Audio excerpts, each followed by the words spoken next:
नमस्कार, news capital express में आपका स्वागत है। शुरुआत करते हैं खास खबरों के साथ।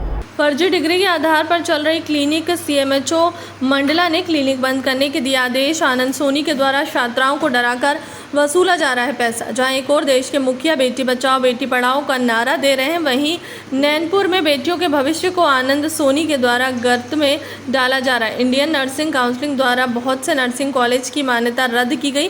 वहीं नैनपुर में संचालित आदर्श इंस्टीट्यूट ऑफ नर्सिंग के संचालन में भारी गड़बड़ी की जा रही। इंस्टीट्यूट के डायरेक्टर आनंद सोनी के द्वारा जहां एक और खुद को दांतों का डॉक्टर, वकील और फिजियोथेरेपिस्ट बताया जा रहा है, वहीं दूसरी ओर छात्राओं पर दबाव डालकर भारी वसूली की जा रही है। जिस प्रकार से इस कॉलेज का संचालन हो रहा है उसमें भारी गड़बड़ी प्रतीत हो रही है।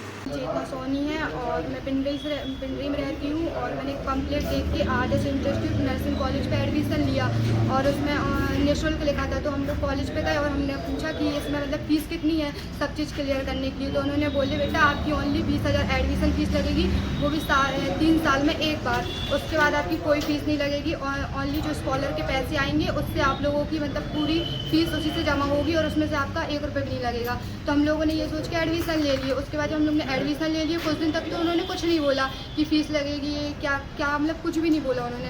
फिर उसके बाद उन्होंने बोला कि बेटा हर साल 5,000 हर मंथ में 5,000 रुपये पैसे लगेंगे। तो हम लोग ने मतलब इस कारण उसको छोड़ दिया और वो बोलने लगे करके यदि आप 5,000 रुपये नहीं दोगे तो आप को निकाल देंगे या फिर मतलब आपको नहीं करना पड़ेगा।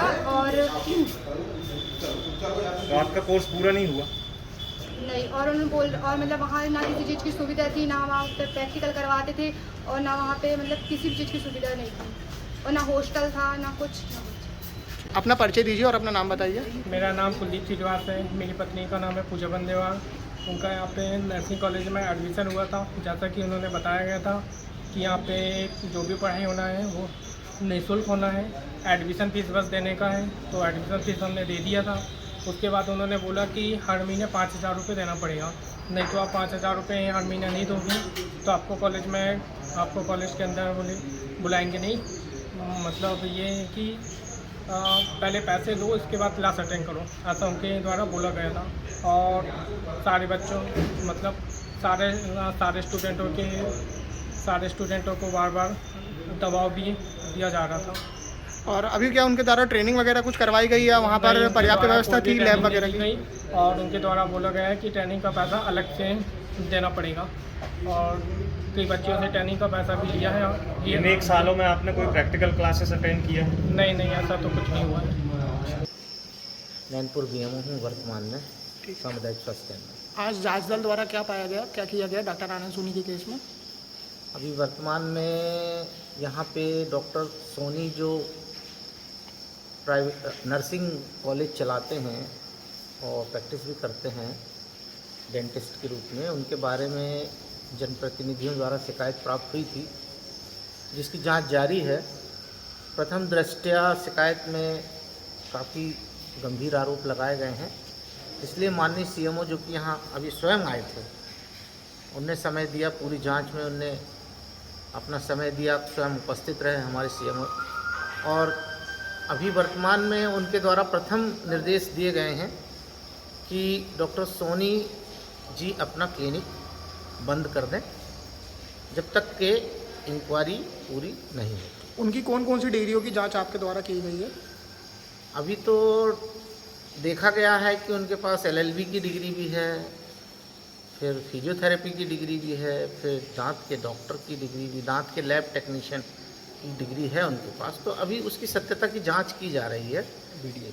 और BDS नहीं है, वो दांत के लैब टेक्नीशियन के रूप में ऐसी कुछ डिग्री है, दांत के डॉक्टर नहीं है वो। तो वो डिग्रियों की जांच की जा रही है, इसीलिए उन्हें निर्देश दे दिए गए हैं कि आप अभी अपना क्लिनिक ना खोलें। मेरा नाम शैली श्रीवास है। क्या हुआ था आपके साथ? हमने आदर्श इंस्टीट्यूट में यानी कि दोनों बच्चों का एडमिशन करवाए। पहले तो उन्होंने निःशुल्क कह दिया, फिर निःशुल्क करके 2 महीने बाद वो 5,000 का महीना मांगने लगे और फिर हमारे नहीं था, फिर भी हमने बोली चलो थोड़ा थोड़ा करके दे देंगे, लेकिन सर नहीं मानी। तो फिर हमने वहाँ से डॉक्यूमेंट्स वापस ले लिए और दूसरी जगह एडमिशन करवाया। कितने पैसे दिए अभी तक के आपने? हमने 43,000 दिए। 43,000। तो सर अब पैसे वापस नहीं कर रहे हैं? नहीं, पैसे वापस नहीं कर रहे हैं। 5,000 पहले बोल दिए ड्यूटी का, फिर 10,000 बोलने लगे, तो इतना मैनेज नहीं कर पाते हम।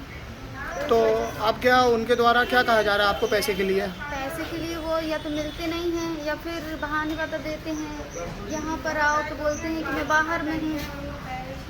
पता चला कि वो बाजार में मिल गए थे उस दिन। अच्छा, तो अब आप क्या कार्रवाई चाहते हैं? हम चाहते हैं कि बच्चों को पैसा वापस, जितना हमारा लगा है वो वापस दे दें। आपके बच्चों का कितना साल बर्बाद हुआ वहाँ पर पढ़ के? हमारे बच्चों का 1 साल बर्बाद हुआ। अब 1 साल तो वो वापस नहीं दे पाएंगे हम इतना समय।